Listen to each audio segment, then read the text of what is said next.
Hello guys, welcome back to my channel Earth Mom Reactions. मैं हूं ज्योति और welcome है आप सभी का मेरे चैनल में। चैनल में नए हैं तो मेक श्योर चैनल को सब्सक्राइब ज़रूर कीजिए। वीडियो पसंद आई तो लाइक भी करिए। कमेंट सेक्शन में कमेंट करके ज़रूर बताइए कि आप सबको मेरा वीडियो कैसा लगा। ऑल्सो अगर आपको ये मिडी ड्रेस पसंद आ रही है जो कि एक्चुअली में बहुत ही ज़्यादा कम्फर्टेबल और बहुत ही रीज़नेबल प्राइस में है, तो इसका फुल लेंथ फ़ोटो मैं यहाँ पर लगा रही हूँ, आप देख सकते हैं। इसी के साथ इसको मैं कम्युनिटी में पोस्ट कर दूँगी, इसका लिंक कमेंट सेक्शन में भी पिन कर दूँगी, आप वहाँ से जाकर भी बाय कर सकते हैं। इस वीडियो के लिए बहुत ज़्यादा डिमांड मुझे आ रही थी। मैंने इससे पहले अपने दूसरे चैनल पे एक वीडियो पोस्ट करी है जिसके कमेंट सेक्शन से कमेंट देख के मुझे पता चला कि सपना की कोई वीडियो आई है, तो जस्ट मैंने वीडियो अभी देखा है, जस्ट व्लॉग मैंने अभी देखा है और उसके बाद मुझे लगा कि चलिए आप सबके लिए भी मैं अपना एक पॉइंट ऑफ व्यू यहाँ पे शेयर करती हूँ। सो गाइज़, सपना के ऊपर उसके ससुराल वालों ने केस किया है। जी हाँ, वैसे तो हम इस चीज़ की खबर काफ़ी दिन से सोशल मीडिया पे सुन रहे थे, लेकिन जब तक कोई किसी चीज़ की ऑफिशियल स्टेटमेंट ऑफिशियल लोगों के द्वारा नहीं आ जाती, तब तक किसी भी चीज़ पे बोलना थोड़ी सी जल्दबाजी हो जाती है। तो सपना ने फाइनली इस केस से रिलेटेड वीडियो आज बनाई है और आपको और हम सबको बताया है कि उसके ऊपर उसके ससुराल वालों ने केस कर दिया है। कहीं ना कहीं ये बताना इसीलिए भी ज़रूरी है कि अगर किसी ने आपके ऊपर केस किया है तो उस केस के लिए आप भी रिटेलिएट तो करेंगे ना, अपने लिए आप भी तो फाइट करेंगे। और जब आप फाइट करेंगे तब ऐसा ना हो कि सामने वाले फिर ये दिखाने के लिए आ जाए कि हमारी बहू ने हमारे ऊपर केस कर लिया है। तो इसीलिए सबसे पहले हमारे लिए ये जानना ज़रूरी है कि सपना की ससुराल की तरफ से सपना के ऊपर केस हुआ है, सपना के ससुराल की तरफ से सपना के पास लीगल नोटिस आया है और वो कह रही थी कि मैं कल कुछ चीज़ें करके आई हूँ। दैट मीन्स कि कल वो अब इसे हियरिंग बोलिए या वो कोर्ट में पेश होके आई है और उसके बाद आज उसने जो है कॉपी हमारे साथ बहुत ही कम इंफॉर्मेशन के साथ शेयर करी है, जहाँ पे सपना ने कुछ धाराएँ भी बताई हैं, 296, 351, 353 एंड 356। ये 4 धाराएं सपना ने वर्बली बताई हैं और इसके अलावा ये भी बोला है कि इसके अलावा भी और भी धाराएं सपना के ऊपर लागू करवाई गई हैं। अब अगर आप लोग इन धाराओं के बारे में, आईपीसी की इन धाराओं के बारे में एक बार गूगल पे सर्च करेंगे तो आपको पता चलेगा कि इन धाराओं में जो लिखा हुआ आ रहा है वो एक्चुअली में सच है या नहीं है। क्योंकि इन धाराओं में जो जो चीज़ें लिखी आ रही हैं, ये इनमें से कोई भी चीज़ हमने अभी तक वीडियो के माध्यम से या ससुराल पक्ष के मुंह से कभी नहीं सुनी। जो चीज़ें धाराएं में लिखवाई गई हैं, जो चीज़ें केस करने के लिए लिखवाई गई हैं, जो धाराएं केस करने के लिए उस पर डाली गई हैं, इन धाराओं से रिलेटेड ना तो कभी ससुराल पक्ष वालों ने पहले बात करी है, ना ही कभी हमने वीडियो व्लॉग के माध्यम से ये सब चीज़ें देखी हैं। लेकिन उसके बाद भी केस करते वक्त उसके ऊपर ये धाराएं लगाई गई हैं। उसके अलावा वो ये भी कह रही थी कि मुझे कुछ पागल वागल भी बोल रहे हैं, कुछ पागल वागल भी। तो मुझे पहले ये बताइए, या तो कोई इंसान पागल हो सकता है या आप किसी पे केस कर सकते हैं। अगर कोई इंसान पागल है तो फिर पागल के ऊपर केस होता है या फिर पागल को प्यार से ट्रीट किया जाता है। पागल तो पागल होता है ना। अगर आपको पता है कि आपकी फैमिली का किसी मेंबर का मेंटली डिसेबल है वो, तो हम उसके ऊपर केस करते हैं या फिर हम उसको ट्रीटमेंट देते हैं या फिर हम उसको प्यार से समझाने की कोशिश करते हैं। इसका मतलब या तो सपना पागल ही हो सकती है या तो सपना गलत ही हो सकती है।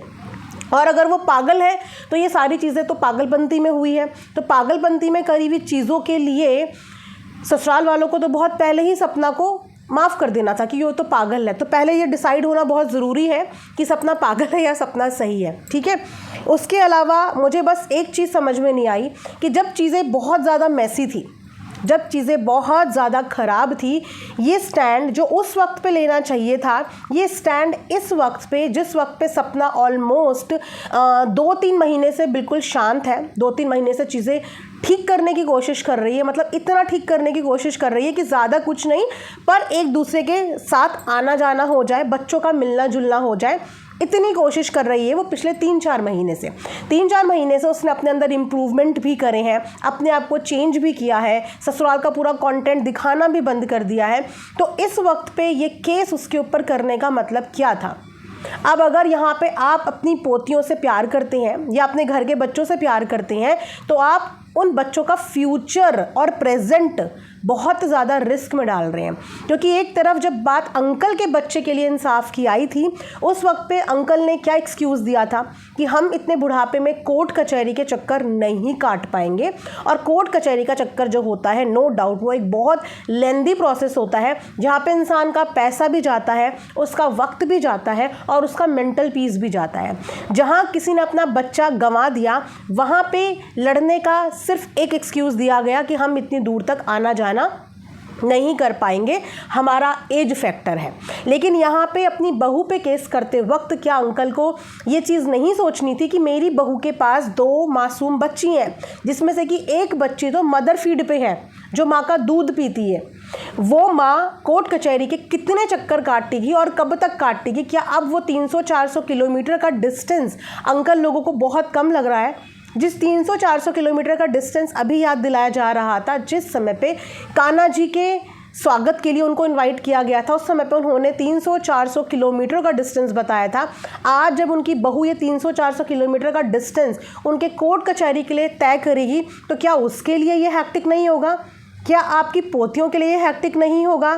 क्या अब आपको सुकून मिलेगा कि आपकी बहू पोतियों के साथ कोर्ट कचहरी पुलिस के चक्कर काटती रहेगी? क्योंकि कोई भी केस एकदम से ख़त्म नहीं होता, वो एक बहुत लेंदी प्रोसेस होता है। तो आपने आखिर ऐसा क्यों किया? ना तो वो आपसे अपने जेवर मांग रही थी, लेकिन यहाँ पे जेवरों से रिलेटेड, आभूषण से रिलेटेड भी धाराएं लगी हैं, जबकि उसने आपसे कुछ मांगा ही नहीं।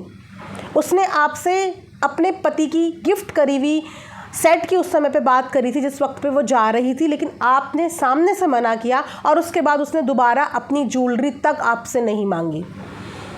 प्रॉपर्टी के लिए तक आपसे कुछ नहीं बोला। अगर प्रॉपर्टी का लालच होता तो वो कभी भी अपना खुद का घर नहीं बनाती, वो अकेले वहाँ पे रहने लग रही थी, रह रही है। इनफैक्ट ना तो आपसे 1 रुपये का खर्चा ले रही है, ना ही आप उससे कुछ भी चीज़ें ले रहे हैं। अपने अपने खर्चे आप लोग मैनेज कर रहे हैं। आपकी दोनों पोतियों को एक अच्छा भविष्य दे रही है। आज उनके सर पे छत है, कहीं जाने के लिए गाड़ी है, अच्छे स्कूल में पढ़ा रही है। क्या इतना आप लोगों के लिए काफ़ी नहीं था कि आपके बच्चों की जो अमानत है, आपकी बहू उनको एक अच्छा फ्यूचर देने की कोशिश कर रही है? कम से कम इसी चीज़ में आप लोगों को खुश हो जाना चाहिए था कि कम से कम हमारी पोतियों का तो देख रेख अच्छे से कर रही है। भले ही हमारे से अलग हो गई है, पर हमारी पोतियों का देख रेख तो अच्छे से कर रही है। लेकिन किसी से नफ़रत करने की और दुश्मनी निकालने की ये तो सीमा पार होगी। शायद आपको क्रूएलिटी अभी पता ही नहीं है कि बहुएं आज की डेट में कैसी हो गई हैं, या सास ससुर आज की डेट में कैसे हो गए हैं। वो क्रूएलिटी आपने देखी ही नहीं है, असली रूप दुनिया का नहीं देखा है। अब ऐसी धाराओं को देख के ना ऐसा लग रहा है कि कोई इंसान किसी का नुकसान करने के लिए, बुरा करने के लिए, उसको हर तरीके से फंसाने के लिए कुछ भी डाल सकता है। सच्चाई की कहीं पे कोई कदर ही नहीं है। सच के बलबूते पे कोई लड़ ही नहीं सकता, सच के बलबूते पे कोई लड़ना ही नहीं चाहता। बस कोर्ट कचहरी में ये जाता है कि जितनी मैक्सिमम धाराएं लग पाए उतनी लग जाएं कि सामने वाला कहीं से कहीं तक बच ना पाए। अगर ये पहले केस सपना कर लेती ना, तो शायद अंकल आंटी के लिए बहुत भारी पड़ जाता। लेकिन उसने साल भर से कुछ नहीं किया। उसे बहुत लोगों ने बहुत कुछ बोला, अरे लॉयर हायर कर लो, अगर थाने में नहीं हो रही है चीज़ तो लॉयर हायर कर लो, वकील हायर कर लो, अपना हक मांगो, अपनी बच्चियों का हक मांगो, अपने पति का हक मांगो, ये करो वो करो। पर उसने ऐसे किसी हक के लिए किसी भी वकील को अप्रोच नहीं किया, किसी भी वकील से कोई भी नोटिस नहीं पहुंचाया। अगर लालची होती तो वो भी एक वकील करती और वकील के थ्रू एफआईआर भी करवा सकती थी और वकील के थ्रू इनको पहले नोटिस भी भिजवा सकती थी। लेकिन वो इनसिक्योर नहीं थी, उसको शांति चाहिए थी, उसको बाकी कुछ नहीं चाहिए था, वो इनसिक्योर नहीं थी। आज अंकल आंटी ने ये केस की पहल करके अपनी इनसिक्योरिटी दिखाई है कि आपको किस बात की इनसिक्योरिटी है। अभी तो आपने 2 दिन पहले बोला कि ये सपना का, वो सपना का, जो है प्रॉपर्टी उसके इतने हिस्से हैं, वो तो इनके हिस्से में आना ही है। जब ये सपना का, वो सपना का, तो फिर इस केस की ज़रूरत क्या थी? फिर इस केस में जो धाराएं लगाई गई हैं, इन धाराओं की ज़रूरत क्या थी? आप अपनी वो प्रॉपर्टी जो आपके बेटे का हक है, आपकी पोतियों का हक है, कहीं वो भी आपके पास से ना चला जाए, क्या ये उससे बचने के लिए है कि सपना कहीं गलती से अपने कोई जेवर ना मांग ले या अपना जो हिस्सा उसका लीगली बनता है वो ना मांग ले? ये सब चीज़ें उनसे बचने के लिए है। वो लड़की चाहे कितने भी गुस्से में घर से निकली थी ना, लेकिन उसने सोशल मीडिया पे ज़रूर तहलका तमाशा मचाया, लेकिन आप लोगों को पर्सनली हार्म करने की कोशिश नहीं करी। वरना दुनिया में ऐसी ऐसी बहुएं और ऐसे ऐसे केस आए दिन देखने और सुनने को मिलते हैं ना, जिसे कहते हैं असली में किसी पे अत्याचार करना। असली में अत्याचार करना ना तो आप लोगों ने किया, मैं ये भी नहीं बोलूँगी कि आप लोगों ने भी कोई एक्सट्रीम अत्याचार किया, लेकिन ना ही आपकी बहू के साइड से आप लोगों के ऊपर कोई भी अत्याचार हुआ। उसके पास बहुत मौके थे। अगर आप लोगों को कोर्ट कचहरी के चक्कर उसको कटवाना मोटिव होता तो उसके पास एक्चुअली बहुत मौके थे, लेकिन जिस चीज़ से वो घबराती थी, जो चीज़ वो नहीं करना चाहती थी, आज कहीं ना कहीं आप लोगों ने ये केस करके उसको वो चीज़ करने पे मजबूर कर दिया है। जिस चीज़ से एक इंसान इतने टाइम से भाग रहा था, कहीं ना कहीं डर रहा था कि कोर्ट कचहरी का चक्कर उसके बच्चों का भविष्य ख़राब कर सकता है, उसके बच्चों का प्रेजेंट ख़राब कर सकता है, मेंटल पीस डिस्टर्ब हो सकती है। वो जिन चीज़ों से बचती थी, आज वही चीज़ें उनके दरवाजे पे, उसकी दहलीज पे आ गई है, जिसके लिए ना चाहते हुए भी अब उसको वकील भी शायद रखना पड़ेगा, ना चाहते हुए उसको कोर्ट कचहरी करना पड़ेगा, जिस चीज़ से वो खुद बच रही थी। इसे कहते हैं कहीं ना कहीं भगवान का करिश्मा। और इस चीज़ को आप लोग बिल्कुल गाइज नेगेटिव मत लेना, क्योंकि वो एक सिंगल मदर है और उसे माँ और पिता दोनों की भूमिका निभानी है। अगर उसकी ज़िंदगी में ये पड़ाव आ रहा है ना, तो किसी मोटिव से ही आ रहा है कि भगवान उसको हर चीज़ के लिए स्ट्रांग बना रहा है। और अगर कोर्ट कचहरी में जाएगी तो इस चीज़ के लिए भी कल को स्ट्रांग बन जाएगी। जो सपना का फियर था ना, आज वो धीरे धीरे अपने फियर से ही ओवरकम कर रही है। घर से बाहर निकलने में पहले डरती थी, उसके बाद बाहर निकली तो स्ट्रांग ही बनी, कुछ चीज़ें दीन दुनिया की सीखी ही होगी। और कोर्ट कचहरी से डरती थी, तो अब कोर्ट कचहरी का दरवाज़ा देखना पड़ेगा तो ये डर भी उसके अंदर से निकलेगा और कल को अपनी बच्चियों को प्रोटेक्ट कर पाएगी हर चीज़ में। तो ये एक डर है जो उसका धीरे धीरे निकल रहा है। अब अगर आरोप उसके ऊपर लगे हैं तो अब उसको भी अपने आप को प्रूफ भी करना पड़ेगा और अपने आप को बचाना भी पड़ेगा, है ना। जिस तरीके से ससुराल वालों ने धाराएं लगाते वक्त ये नहीं सोचा कि हम ये सही लगा रहे हैं, सच्ची लगा रहे हैं, झूठी लगा रहे हैं, या हम लगा किस पे रहे हैं, अपनी बहुओं पे, अपनी पोतियों की माँ पे, तो उन्होंने एक बार भी नहीं सोचा। तो अब क्या सपना को उनके ऊपर लगाने से पहले या फाइट बैक करने से पहले सोचना चाहिए? क्या अभी भी सपना को वही चीज़ें करनी चाहिए कि नहीं छोड़ देते हैं, क्या कोर्ट कचहरी करनी, अब अपने लिए लड़ना चाहिए या नहीं लड़ना चाहिए? पहले नहीं लड़ी, सब पहले यही चाहते थे कि लड़ो लड़ो लड़ो, लेकिन उसने नहीं करा कोर्ट कचहरी। क्योंकि आपने देखा होगा ना, बहुत सारी लड़कियां जब तलाक के लिए केस करती हैं, कितनी धाराएं लगा देती हैं, कितनी धाराएं, जो रियल में हुआ भी नहीं होता वो भी धारा लगा देती है। एलिमनी शायद वो डिज़र्व भी नहीं करती, वो भी लगा देती हैं। इतनी झूठी झूठी सच्ची चीज़ें, क्योंकि कहीं ना कहीं लेडीज़ के लिए लॉ स्ट्रॉन्ग होता है। वो चाहती तो इस चीज़ का फ़ायदा उठा सकती थी, लेकिन उसने नहीं उठाया और एक टाइम पे उसके अंदर चेंजेस आए, उसने चीज़ों को ठीक करने की कोशिश करी, सिर्फ कि कल को ज़्यादा कुछ नहीं तो मेरे बच्चे आ जा पाए। लेकिन अंकल आंटी ने आज सारे रास्ते बंद कर दिए। पहले तो सिर्फ अपने घर का रास्ता बंद कर दिया था, गेट बंद कर दिया था, और अभी परसों की वीडियो में ये भी बोला कि मेरा सपना से कोई लेना देना नहीं है। तो कहीं ना कहीं लेना देना सपना से तो नहीं रहा, लेकिन आज आपने बच्चों का भी भविष्य, प्रेजेंट बहुत ज़्यादा रिस्क में डाल दिया। एक सिंगल मदर को परेशान करने का मतलब है कि आपने अपनी 2 पोतियों के बारे में भी नहीं सोचा कि वो कितनी परेशान इन चीज़ों से हो जाएंगी, उनकी पढ़ाई कितनी डिस्टर्ब हो जाएगी, जाने कब कहाँ कौन सी तारीख को चक्कर काटने पड़ेंगे, कभी बच्चों को लेके जा पाएगी, कभी नहीं लेके जा पाएगी, अपने साथ ले लेके डोलेगी। तब आप लोगों को सुकून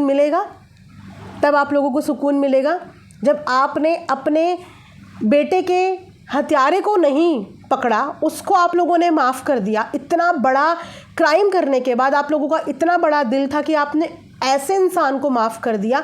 तो आपकी बहू ने ऐसा क्या अत्याचार आप पे कर दिया था, ऐसी क्या इनसिक्योरिटी पैदा हो गई कि आपने इतने बड़े क्राइम को माफ़ करना ज़रूरी समझा और अपनी बहू को घसीटना ज़रूरी समझा, अपनी बहू को कोर्ट कचहरी के चक्कर कटवाना ज़रूरी समझा।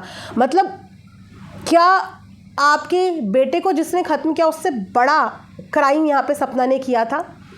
क्या उससे बड़ा सपना ने किया था कि आपने एक को कुछ नहीं बोला और आपने दूसरे के लिए इतनी सब चीज़ें कर दी क्योंकि आप इनसिक्योर थे, आप क्योंकि डरे हुए थे और अपने डर में आपने बिना सोचे समझे अपनी बहू के ऊपर जो धाराएं बनती हो, जो सच्ची झूठी चीज़ें होती हैं वो आपने डाल दी। वेल, चलो कोई बात नहीं, इससे भी बहुत कुछ सीखने को मिलेगा और हम लोगों को भी देखने को मिलेगा कि अगर आप किसी को ये सोच के लेट इट भी कर दो कि ठीक है निकल लो शांति से, तो भाई शांति का ज़माना नहीं है। आप सोच भी नहीं सकते कि आप अगर कोई चीज़ शांति से करना चाह रहे हो और आगे बढ़ना चाह रहे हो पर दूसरा वो चीज़ें करना चाहता है या नहीं, क्योंकि कभी कभी आपकी शांति आपके लिए नुकसान पहुंचा जाती है। काश कि जो आज अंकल ने किया ये सपना साल भर पहले कर लेती। काश कि जब सपना के घर पुलिस आई थी ना, जिस दिन इनके घर का ये पूरा माहौल हुआ था, उस दिन सपना स्टेटमेंट दे चुकी होती, लेकिन वो उस दिन भी नहीं दी, वो तब भी नहीं दी क्योंकि कई बार उसके पास मौके आए थे अपना स्टेटमेंट देने के और उसने कभी भी इस चीज़ के लिए पहल और हामी भरी ही नहीं कि उनके ससुराल वालों को पुलिस, कोर्ट कचहरी इन चीज़ों का हाँ वो वर्बली फाइट ज़रूर करती थी मुँह जोड़ी, लेकिन ये कोर्ट कचहरी पुलिस तक नहीं गई थी। और जब एक बार गई थी तो अपने पति के उस केस को रीओपन कराने के लिए एप्लीकेशन डाल के आई थी, अपने पति के केस को रीओपन कराने के लिए चीज़ें करके आई थी, जो कि वहाँ भी वो सफल नहीं हो पाई। वहाँ भी जब चीज़ें नहीं हो पाई तो वो गिव अप कर गई, लेकिन उसने वकील तभी भी नहीं किया था, वो कोर्ट के दरवाजे तक गई ही नहीं। क्योंकि बचपन से हमें यही पता होता है ना, जिस इंसान को कोर्ट कचहरी का नॉलेज नहीं, देखो जिनको पता है उनको पता है, लेकिन जिनको नहीं पता हमें पता होता है कि अगर हमें मदद की ज़रूरत है तो हम सबसे पहले भाई ये पुलिस स्टेशन जाएंगे, हमारे साथ कुछ भी गलत हुआ है तो हमें पुलिस स्टेशन जाना है, वो लोग हमारी हेल्प करेंगे, हमें यही पता होता है। तो जितना उसे पता था कि भाई पुलिस स्टेशन जाना है तो वो पुलिस स्टेशन ही गई। लेकिन कानूनी दांव-पेच तो आजकल पुलिस के हाथ में तो कुछ रह ही नहीं गया है। हर चीज़ के लिए आपको कोर्ट वकील तो चाहिए होता है। जहाँ उसको जाना चाहिए था वो कोर्ट कचहरी वकील के चक्कर में पड़ी ही नहीं, वो पुलिस थाने से न्याय मांगने की कोशिश कर रही थी, लेकिन न्याय तो पुलिस के थाने में नहीं, न्याय तो एक्चुअली न्यायालय में मिलता है, जिसके लिए सपना को शायद अब पछतावा हो रहा होगा कि जो चीज़ मैं सोच रही थी कि छोड़ दो, जाने दो, वो अपनी ज़िंदगी में खुश, मैं अपनी ज़िंदगी में खुश, ना कुछ लेके आई ना कुछ दे रही है, वो ये सोच के आई। तो मुझे लगता है फिर तो वो वाली बहुएं ठीक होती हैं जो अलग होने से पहले अपना पूरा बराबर का चीज़ें लेके जाती हैं, खाली हाथ नहीं जाती, बराबर की चीज़ें लेके जाती हैं और अपना पूरा हक लेके जाने के बाद ही घर से अलग होती हैं। वो ज़्यादा समझदार बहुएं होती हैं शायद, कि अगर भैया घर से निकलना ही है तो अपनी बराबर की चीज़ें सब निकलने लगो, क्योंकि उसे कुछ मिला भी नहीं और उसके ऊपर आरोप भी लग गए। जो चीज़ वो लेके आई ही नहीं उस चीज़ों के आरोप लग गए, जो चीज़ उसके पास अभी तक नहीं आई और जिस चीज़ के लिए उसने अभी तक कोई पर्चा नहीं भेजा उसके भी उसके ऊपर आरोप लग गए। तो बताओ, दुनिया तो बहुत एडवांस है, वो भले ही कितनी बुरी होगी, लेकिन क्या वो ये चीज़ें डिज़र्व करती है? अगर वो ये डिज़र्व करती है तो फिर वो इंसान ये डिज़र्व क्यों नहीं करता जो उनका बेटा छीन के चला गया? वो इंसान डिज़र्व क्यों नहीं करता? उसके लिए इतना बड़ा दिल कैसे है? और अपने घर की बहू और अपनी पोतियों की माँ के लिए बड़ा दिल क्यों नहीं दिखाया अंकल आंटी ने? सॉरी, हमें लग रहा था कि चलो ठीक है, वर्बली डिस्प्यूट है, अब दोनों अपना अपना कमा खा रहे हैं, वो अपनी ज़िंदगी में है, मांगने एक बार भी नहीं गई कि मुझे इतने पैसे दे दो, मुझे इतने रुपए दे दो, जबकि बहुत सारे पैसे सपना के अंकल के पास हैं। वो हमने कॉल पे सुना था कि किस किस तरीके से बात हुई थी कि वो मैं रख लूँगा, मैं तुझे पैसे दे दूँगा, लेकिन वो फिर भी नहीं हाथ लेके मांगने गई कि मुझे मेरे पैसे दे दो, सिर्फ बेटियों से मिलवाने के लिए वहाँ पर गई। उसके बाद यहाँ पर बुलाया कि चलो ठीक हो जाए यहाँ पे सीन और सिनेरियो, बट नहीं, यहाँ पे तो कुछ ठीक होने वाला है ही नहीं। और आज ही अभी छोटी बच्ची का देखा इंस्टाग्राम पे, कितनी खुश है, इतनी खुश, क्योंकि शायद ये चीज़ कहीं ना कहीं ये लोग समझ गए थे कि अब सोशल मीडिया पे तो वो ट्रिगर नहीं हो रही है, यहाँ पे अब वो कुछ नहीं कर पाएंगे, उसको पोक करेंगे लेकिन वो नहीं ट्रिगर होगी, बहुत नॉर्मल, बहुत वो मतलब पागलों वाली वो वाली जोन में नहीं जाएगी कि फड़फड़ जैसे पहले बहुत टाइम पहले आया करती थी। अब हम वापस तो इसको उस जगह पे नहीं ला पाएंगे, तो अब क्या करते हैं, अब दूसरा वाला चीज़ करते हैं। तो ये सही नहीं हो रहा है। जिस औरत ने अभी तक अपने ससुराल वालों को मतलब क्या ऐसा क्या अत्याचार कर दिया, मुझे ये समझ में नहीं आ रहा है कि जो बातें उससे चीज़ें सॉर्ट हो सकती थी, जो हो भी चुकी थी, आप अपने रास्ते, वो अपने रास्ते। वो वहाँ आई, आप लोगों से प्यार से बात किया, आप लोगों ने भी प्यार से बात किया, हंसते मुस्कुराते वहाँ से विदा होके चली गई। ना आप लोगों से कुछ मांगा, ना आप लोगों ने कुछ दिया। उसके बाद भी ये सब चीज़ें, उसके बाद भी इतना किसी को परेशान, मतलब क्या ये चीज़ें गाइस सही हो रही हैं? मुझे तो समझ नहीं आ रहा है कि ये एंगल चीज़ों का जा कहाँ रहा है और ये करवा कौन रहा है। क्या कोई प्रॉपर्टी, धन दौलत किसी इंसान के लिए इतनी ज़्यादा इम्पॉर्टेंट हो गई कि उसके आगे वो कुछ भी करने को तैयार है? एक बच्चों के पास अपने पिता ऑलरेडी नहीं है अंकल जी, एक बेटियों के पास, आपकी पोतियाँ जो रिश्ते में लगती हैं, उनके पास अपने पिता ऑलरेडी नहीं है। उनकी माँ है जो उनका दिन रात का खर्चा निकाल रही है, उनकी माँ है जो अपनी बच्चों को पालने के लिए कैसे कैसे वीडियोस बना रही है, दिन रात घूम रही है, ट्रॉल भी हो रही है, लोगों की 100 बातें भी सुन रही है, अपना कंटेंट क्रिएट करने की कोशिश कर रही है, मेकओवर कर रही है, ताकि किसी भी तरीके से वो पैसे कमाए, अपने लिए नहीं, अपनी बच्चों के भविष्य के लिए कमा के रख ले। क्योंकि वो आपसे विरासत में कुछ लेके नहीं आई, जो आपका है उसका उसे कुछ भी नहीं पता, कल है भी या नहीं भी है, लेकिन वो फिर भी अपने बच्चों के भविष्य के लिए मेहनत कर रही है।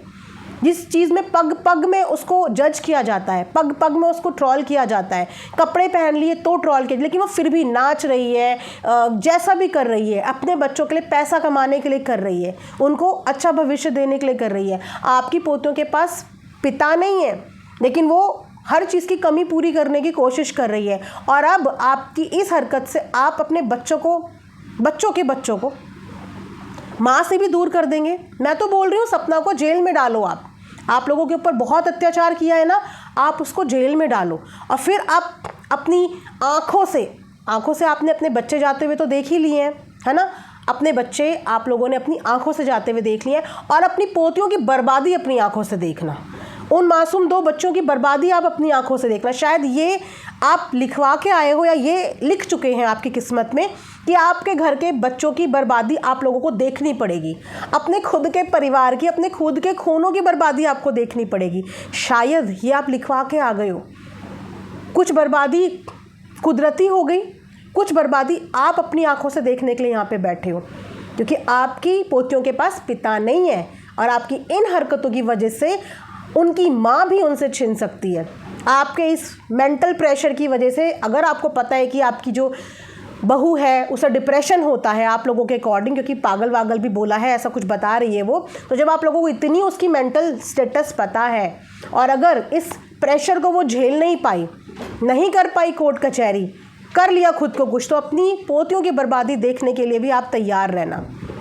उन बच्चियों की बर्बादी भी आपको अपनी आंखों से देखनी पड़ जाएगी। आप इस चीज़ के लिए रेडी रहना। अब ये डिसीज़न आपने सही लिया है या गलत, ये आप बैठ के सुकून से सोचना, क्योंकि इस डिसीज़न में नुकसान जिसका होगा ना, वो अगेन आपका होगा, वो नुकसान सिर्फ आपका होगा। और आपको अगर लग रहा है कि ये सब चीज़ें करके आप लोग जीत गए, आपको खुशी मिल गई, तो सॉरी, आपने अपने ही परिवार के लिए कांटे बो दिए, आपने अपनी ही पोतियों के लिए रास्तों में कांटे बो दिए, क्योंकि इसके बाद आपकी पोतियों की आगे क्या ज़िंदगी होने वाली है, ये आपकी ये चीज़ तय करेगी। और शायद हो सकता है कि कल को अपनी इनसिक्योरिटी दूर करने के लिए आपने अपनी 2 मासूम पोतियों का भविष्य और प्रेजेंट आपने दांव पे लगा दिया। एनीवेज गाइज, इस रिएक्शन वीडियो को मैं यहीं पे एंड करती हूँ, क्योंकि मुझे बिल्कुल भी समझ में नहीं आया ये क्या हुआ, क्यों हुआ, और ये होना चाहिए था या नहीं होना चाहिए था। अब जो भी है, जब सर पे पड़ी गई है कोई चीज़, तो उसके लिए फ़ाइट बैक करते हैं। हर चीज़ का तोड़ है, हर बीमारी का तोड़ है, और लगी हुई हर धाराओं का तोड़ है, क्योंकि पुलिस कोर्ट कचहरी किसी एक की नहीं है, वो सबकी है, और वो सबूतों पे चलती है। तो प्रोसेस लंबा होने वाला है, बहुत हेक्टिक भी होने वाला है, बहुत अप डाउन आने वाले, इंसान तन मन धन तीनों से जाएगा, क्योंकि कोर्ट कचहरी में धन भी लगेंगे। धन के लिए अब सपना को डबल मेहनत करनी पड़ेगी, ठीक है। थोड़ा हेक्टिक बहुत शेड्यूल हो जाएगा, तो शरीर से भी जाएगी, धन से भी जाएगी, पैसे से भी, और टाइम से भी जाएगी। जो टाइम वो अपना कंटेंट बनाने में लगा सकती थी, वो टाइम अब यहाँ चक्कर काटने में लगेगा। पैसे जो बच्चों के भविष्य के लिए सेफ कर रही होगी, वो अब कोर्ट कचहरी में जाएंगे, और कब तक जाएंगे इसकी कोई गारंटी नहीं है। बट ठीक है, ये भी ज़िंदगी का एक लेसन है। तो फाइट बैक करो, अपने हक के लिए लड़ो, अपने बच्चों के भविष्य के लिए लड़ो, लेकिन डीमोटिवेट मत होना, क्योंकि इस बात के लिए प्राउड करना कि आपने पहल नहीं करी, इस बात के लिए प्राउड करना कि आपने अपने एंड पे उनको इस एज पे कोर्ट कचहरी के चक्कर नहीं कटवाए, आप इस चीज़ पे प्राउड करना। और अपने ऊपर लगे हुए सारे इल्ज़ाम जो शायद सोशल मीडिया पे आप कभी अपने लिए प्रूव नहीं कर पाओगी, कभी नहीं, क्योंकि यहाँ पे एक माइंडसेट हो जाता है इंसान का, और उसी माइंडसेट के साथ आपको सब जज करेंगे। लेकिन अब हकीकत में आपके ऊपर लगे हुए इल्ज़ाम और आपके साथ जो बीता है वो सही जगह पे पेश करना, सबूतों के साथ सही जगह पे दिखाना, जहाँ पे आपको सच में सुनने वाले लोग आपको आपकी नेचर की वजह से जज नहीं करेंगे, आपको आपके प्रूफ्स देख के जज करेंगे। तो ये सारी चीज़ें आप वहाँ पे करना। All the very best and I hope, I wish कि सच की जीत हो, सच की जीत हो, और हारना नहीं, हिम्मत नहीं हारना, लगे रहो, जो हो गया डील विद इट। इसी के साथ ये रिएक्शन वीडियो गाइज मैं एंड करती हूँ। Thanks for watching Earth Mom Reactions. Bye bye, take care.